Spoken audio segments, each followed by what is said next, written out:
নেতা জুমার মসজিদের মেম্বারে ওয়াজ করতেছে, এমন সময় মাঝখান থেকে একজন কর্মী, একজন সাহাবী লোক মাঝে বলতেছে, নেতা আপনার খুতবা আমরা শুনবো না, আপনার খুতবা আমরা শুনবো না, আপনার বক্তব্য আমরা শুনবো না। নেতা হযরত ওমর ফারুক বলতেছেন, আমার অপরাধ কি? কোন অপরাধে আমার বক্তব্য তোমরা শুনবা না? সাহাবী বলতেছে, আপনার অপরাধ হলো আমাদেরকে খাটো পাঞ্জাবি দিয়া আপনি লম্বা জুব্বা গায়ে দিয়েছেন, আমাদেরকে খাটো দিয়া আপনি লম্বা জুব্বা করছেন। যতক্ষণ পর্যন্ত লম্বা জুব্বার কাহিনী না বলবেন ততক্ষণ আপনার ওয়াজ আমরা শুনবো। আপনারা বলেন তো, হযরত ওমর যখন মেম্বারে ভাষণ দিচ্ছে তখন বাংলাদেশের মতন ৯৬টা দেশের খলিফা, বাংলাদেশের মতো কয়টা? আর সেই নেতা আটকে দিয়েছে ওয়াজ শুনবে না। এখন আপনারা বলেন তো, নেতার চান্স না? একজন চান্সেও কথা বলতে চায়, কারণ নেতা মানুষের আইনটা চলে না, নেতা চলে আল্লাহর আইনে। ধরে বলেন আইনে। উমরের চোখ যখন দরদর করে পানি পড়তেছে, এমন সময় একজন যুবক ওমরের পাশে দাঁড়ায় গেল।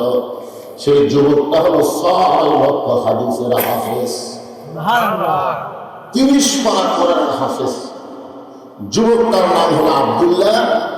ওই যুবকের বাপকে খুতবা আটকে দিছে।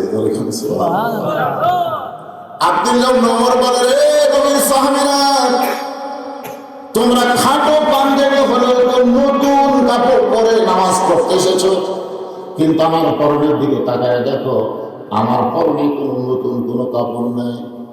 ওসমান গনি বলে, আব্দুল্লাহ, আজকে জুমার দিনে সবাই নতুন পোশাক পরে নামাজ পড়তে এসে, তোমার পরনে নতুন পোশাক কেন নেই?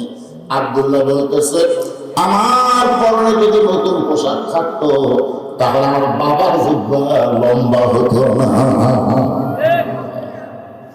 আমার পরনে যদি নতুন কাপড় থাকতো তাহলে আমার বাবার এই জিহ্বা লম্বা হতো না। এই বাবার জিহ্বা লম্বা হওয়ার কারণ কি জানো? দুনিয়ার সবাই যখন ঘুমায় গেছে তখন আমার বাবা চোরের মতো চুপি চুপি আমার দরজায় ডাকতেছে, আব্দুল্লাহ রে। আমি ঘুম থেকে চেতন করে দেখি বাবা একটা কাপড় নিয়ে, নতুন কাপড় নিয়ে দাঁড়ায় আছে। আমি খুশি হয়ে বললাম, বাবা বাইতুল মাল থেকে আমার একটা দিছে, আপনি আর একটা দিবে আছে।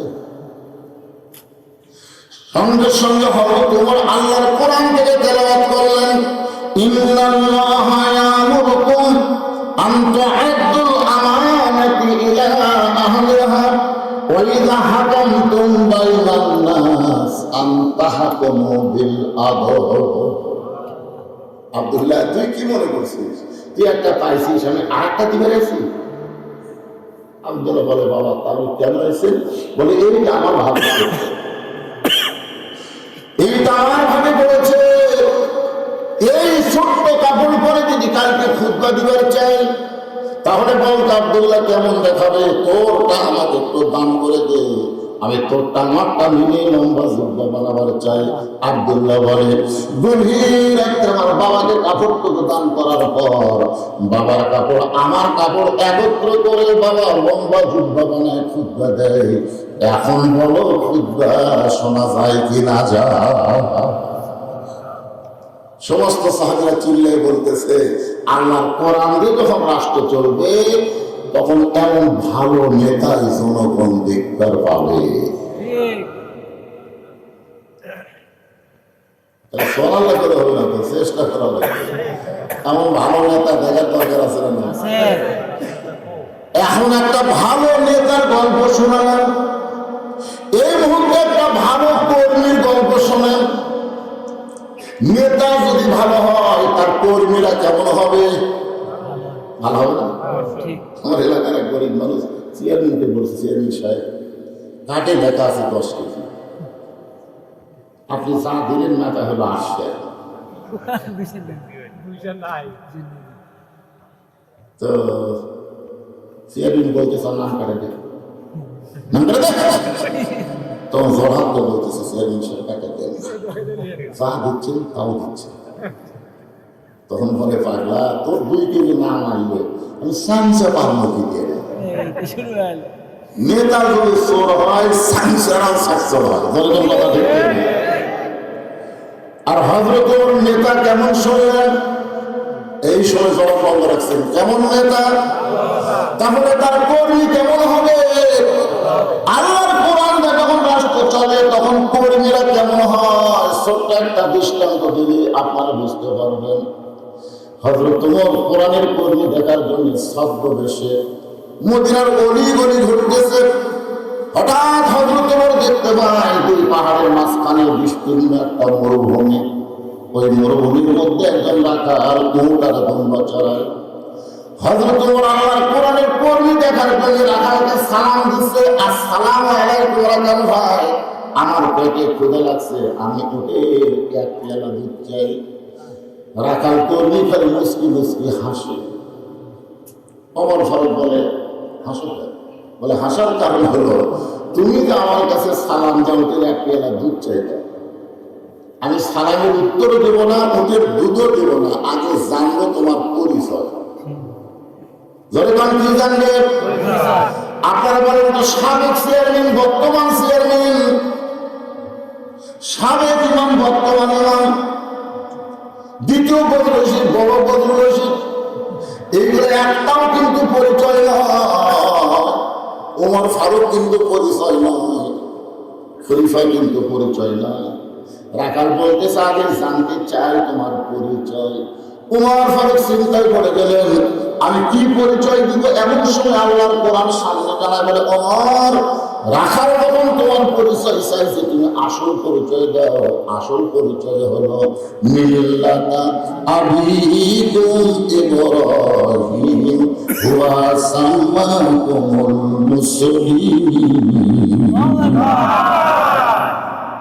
এখন আমি আপনাদের কাছে জানতে চাইবো, আমাদের আসল পরিচয় কি? মুসলিম। সবাই বলবেন ভাই, কেউ যদি না বলেন ফেরেশতারা ফিরে বিপদ করে দেবে। সবাই বলেন, যেগুলো আমাদের পরিচয় কি? সবাই বলবেন মুসলমান। আমাদের আসল পরিচয় কি? আরো জোরে জোরসে বলেন। ওমর ফারুক বলে, রাখাল, তুমি যখন আমার পরিচয় জানতে চাও, আমি হলাম একজন মুসলমান। রাখাল মুসকি মুসকি হাসার বলে, আসল না নকল? আসল না নকল? এখন যে যুবকেরা কোরআন মাহফিল করতেছে, আমার ভাইকে 1 চান্সে 12টা করছে। আগে আসলে 40টা, এখন হলো 12টা, 52 জন হলো। এখন এই যুবকেরা মাগরিব এসব নামাজ পড়ছে কিনা? না, মাগরিব এসব নামাজ বাদ দেয়। এরকম 1 কোটি মাহফিল যদি এই যুবকেরা করে, একটা সব হবে, একটাও। কারণ ওয়াজ করা এটা কি? এটা সুন্নত না, এটা নফল। কিন্তু 1 ওয়াক্ত নামাজ যদি বাদ দেয়, আল্লাহর কর্মী থেকে আল্লাহ তার নাম করে দেয়। মাহফিলের কর্মী হয়ে তো লাভ নাই। আল্লাহর কর্মী কি? আল্লাহর কর্মী বোঝেন? বাইনা আব্দু ওয়াল কুফরি তরকুস সালাত। বান্দার কাফির মধ্যে কৃতজ্ঞতা জিনিসটার নামই হলো নামাজ। যারা নামাজ পড়ে তারা আল্লাহর বান্দা হয়, যারা নামাজ পড়ে না তারা কাফির হয়। তাহলে বেনামাজি এই হিসাবে কাফির। ধরে কারণ বেনামাজি যুবকরা যদি নামাজ না পড়ে থাকে, আমি তাদের অনুরোধ করব যে তোমরা নতুন নতুন সদস্য না হয় ফজরের নামাজ থেকে তোমরা ফজরের নামাজ শুরু করে দাও। এই নিয়তটা যদি করতে পারো, এতদিন যত নামাজ না পড়েছ, এই নিয়ত করার সঙ্গে সঙ্গে সমস্ত নামাজ না পড়ার পাপ আল্লাহ মাফ করে দেবে। এখন 40 জন থেকে আসে না, হাত তোলা বলে এখন না, আমার মার হলি শেষে আশ্চর্য হয়ে গেল। সবাই বলতো কি লাভ? এই 7 রাত ধরে ওয়াজ করতেছে মায়েরা, আবার আগামীকাল 7 বছর জীবন লাগবে। কোনো লাভ নেই তো। ওই ফাতেমার সঙ্গে কেন্দ্রেও কোনো লাভ হবে না। সবাটাই বন্ধ হলো, সভা বন্ধ হলো, মেলাও বন্ধ হলো। যে মেলা লাগছে আমার গাড়ি নিয়ে দেখছি,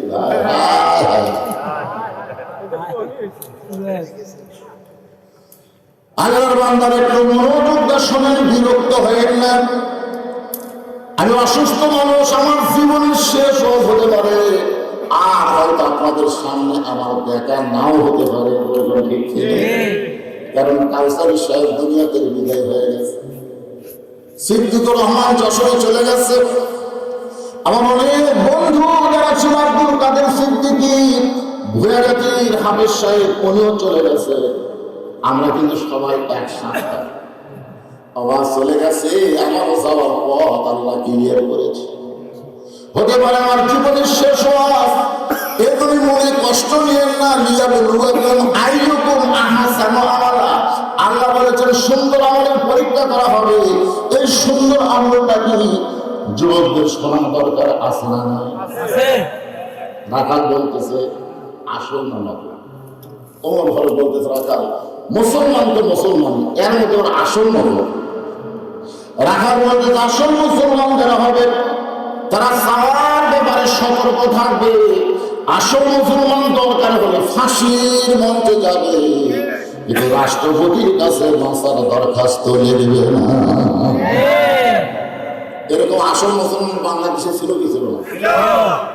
বলতেছে ভাই, তাহলে আপনি রাষ্ট্রপতির কাছে একটা দরখাস্ত লেখেন, রাষ্ট্রপতি যদি আপনার দয়া করে মাফ করে দেয় তাহলে আপনার ফাঁসির দণ্ড মাফ হয়ে যাবে। আসলে খালি মুসকি মুসকি হাসতেছে।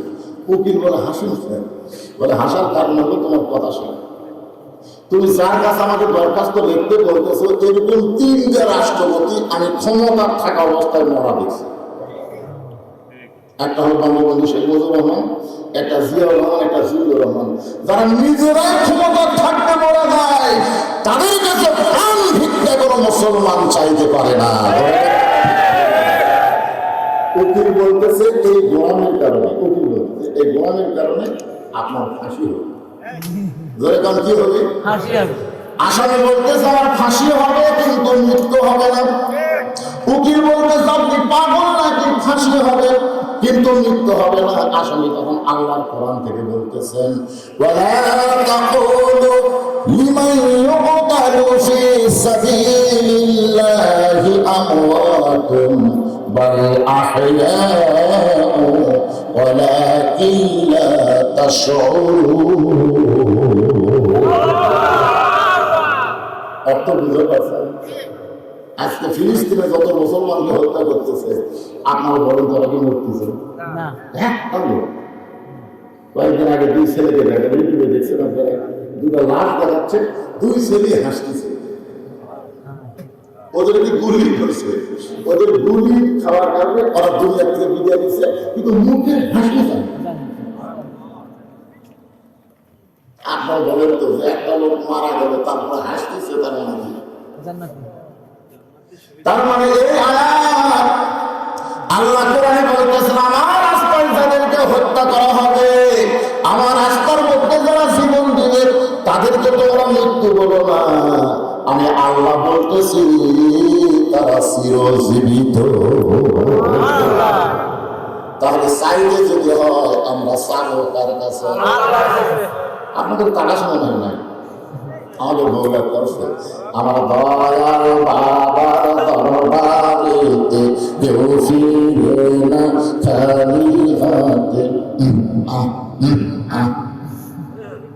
আপনাদের শিরাজগঞ্জের মধ্যে আমি যেদিন চিকিৎসা করলাম এনায়তপুর হাসপাতালে, বুঝলেন, সেই দিন থেকে বিশাল একটা ভিড় করতেছে। ওই যে 8 শেষ হলেই এনায়তপুর একই গ্রুপ, এই গ্রুপেরা জিকির করা দেখছে দয়াল বাবার দরবারেতে কেউ ফিরে না খালি হাতে। আপনার বলেন তো এটা ঠিক না ভুল? তাহলে ঠিক কি হবে? আমার সঙ্গে বলেন আমার দয়া আল্লাহর দরবারেতে কেউ ফিরে না খালি হাতে। আল্লাহ আল্লাহ আল্লাহ লা ইলাহা ইল্লাল্লাহ মুহাম্মাদুর রাসূলুল্লাহ। রাখাল বলতে পথিক, তুমি যদি সত্যিকারী মুসলমান হও তুমি দুধ চাইছো কার কাছে? সঙ্গে সঙ্গে ওমরের চোখে পানি আসতেছে। কর্মী যদি আল্লাহর কোরআন অনুযায়ী চলে তাহলে নেতার পর্যন্ত ভুল ধরবার পারে। আপনারা বলেন তো আপনাদের মসজিদের ইমাম সাহেব আসরের নামাজের 4 রাকাতে 3 রাকাতে যদি বসে, বলতে কয়টা? 2 রাকাত পরে একটা, 4 রাকাত পরে একটা। কিন্তু ইমাম সাহেব 2 রাকাতে তো বসেছে, 3 রাকাতে তো বসে গেছে। এখন একটা ভ্যান আলা ধরে কোন কি আলা ভ্যান আলা যদি 4 নম্বর কাতার থেকে আর ইমাম যদি কয় একটা পাস আইডল পাস এতদিন 4 রাকাত পড়াছি আর 3 রাকাতেই বসে থাকবো, মানে ও নো না। আশা বলেন ইমাম যদি সৈরাচারী হয়ে বসেই থাকে, উঠবে যদি না চায়, তাহলে প্রত্যেকটা মুসলিম ভেড়ার পক্ষে হবে না নেতার পক্ষে হবে? তার পক্ষে। তার মানে বোঝা গেল আল্লাহর কোরআন যখন বাংলাদেশ চলবে, তখন নেতা ভুল করার সাথে সাথে ভোটাররা মুখ মাটিবার পারবে। দেখেন তো মা দিয়ে দেখেন তো দেখা।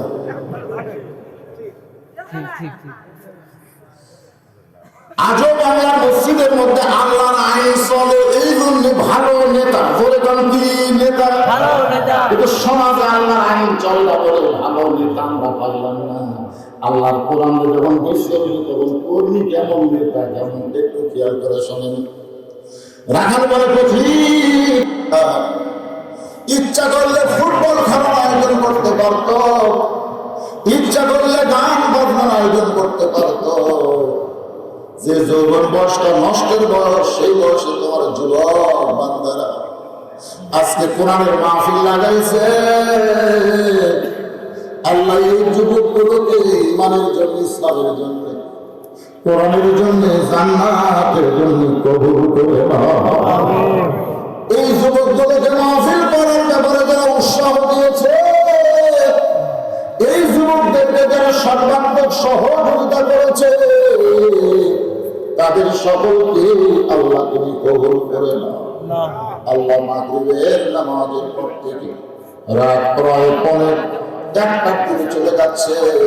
এই দীর্ঘ সময় পর্যন্ত তোমার সেই পাগল, সেই পাগলি আরামের বাড়ি বিছনা ঘুমকে বাদ দিয়ে কোরআন হাদিসের মহব্বত পরিবার মধ্যে এই জান্নাতের বাগানে বসে বসে সুন্দর আমলের উপরে আলোচনা শুনেছে। আমার ছোট ভাই আশেখ রাসূল নবীর সুপারিশের আলোচনা করেছে। এই আলোচনাগুলো শুনতে গিয়ে যদি কোনো ত্রুটি হয়, যদি কোনো ভুল হয়ে যায়, আল্লাহ তুমি মাফ করে দিও, যা হাদিয়া মঞ্জুর করো। সোনার মদিনায় নবী পাকের রওজার বরকতে আল্লাহ তুমি কবুল করে নাও। মদিনা কত সুন্দর নাম মদিনা। একবার চোখ বন্ধ করে অন্তর থেকে বলেন, মদিনা রে, আমি মানুষ না হয়ে যদি পর্বতের মাঠে হইতাম। ইমাম মালিক কাঁদতেছে, মদিনার ধুলা মাটি মারতেছে, মানুষ না হইয়া যদি তোর ভিতরে মাটি হইতাম। কানতে কানতে যখন বেশ হয়ে যায়, অবস্থায় দেখতে পাই নবী রওজার ভিতরে নাই। ইমাম মালিকের শেওরের পাশে দিয়া মাথায় হাত দেবেন, আব্দুল মালিক কেমন করে তুই কান্দিস না রে বাজার, কেমন করে কান্দিস। এই মদিনা একদিন ইয়াসরিব ছিল, মদিনা ছিল না। আমি নবীকে পড়ে নেওয়ার কান্না হয়ে গেছে। মদিনা আমার সুন্নাত, আমার আদর্শ, আমার মহব্বত যার পরিবারের মধ্যে, আমলের মধ্যে থাকবে, আমার এক একটা উম্মত একটা মদিনার মতন দামি হয়ে যাবে। কত স্বপ্ন দেখেছি আমরা, আল্লাহ গো, কোন স্বপ্ন দেখে আমাদের তৃপ্তি হয় না। ইমানের হারে একটা বার সোনা নবীর শোনানো আমাদের সকলের জন্য আল্লাহ তুমি কবুল করো। ইমানের দৃষ্টিতে নবীর মুখটা কেউ যদি একবার দেখতে পায়, আল্লাহ তার জন্য জাহান্নামের আগুন হারাম বানায় দেয়। কত স্বপ্ন দেখেছি, সবাই আল্লাহর কাছে বলে মরণ আগে একবার হলেও নবীর চাঁদ ধরানো আমাদের নসিব হয়ে যায়। তামাম আম্বিয়া কিরাম আসহাবে কেরাম, তাবিঈন কেরাম, তাবা তাবিঈন কেরাম, আউলিয়া কেরাম, পীর মাশায়েখ, বুজুর্গানে কেরাম, তাম পৃথিবীর মাটির নিচে যত মুমিন মুমিনা শুয়ে আছে, আল্লাহ সকলের আরওয়াহ পরে হাদিয়া কবুল করো। আল্লাহ আমরা যারা হাত তুলেছি আমাদের মধ্যে জ্বলন্ত খনি মা যাদের কবর, আমার মা যেদিন ঠেঙ্গামারা হাসপাতালে মেডিকেল কলেজের সামনে আমার ছোট ভাই আব্দুল আজিজ আমার মারে দেখতে গেছে, আমার ভাইকে বললাম, ভাই আমার মা রাখতে যাওয়ার পরে 25 ডিসেম্বর মা দুনিয়া থেকে বিদায় হয়ে গেল। যেই দিকে তাকাই শুধু অন্ধকার দেখি।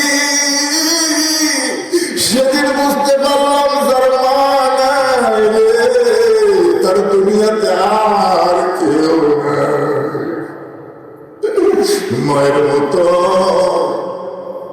আপন কেহ নাই রে দুনিয়া। কি বলবো প্রসবের কথা, মায়ের সেই ব্যথা কেউ তো বুঝিবে না। মাজন থেকে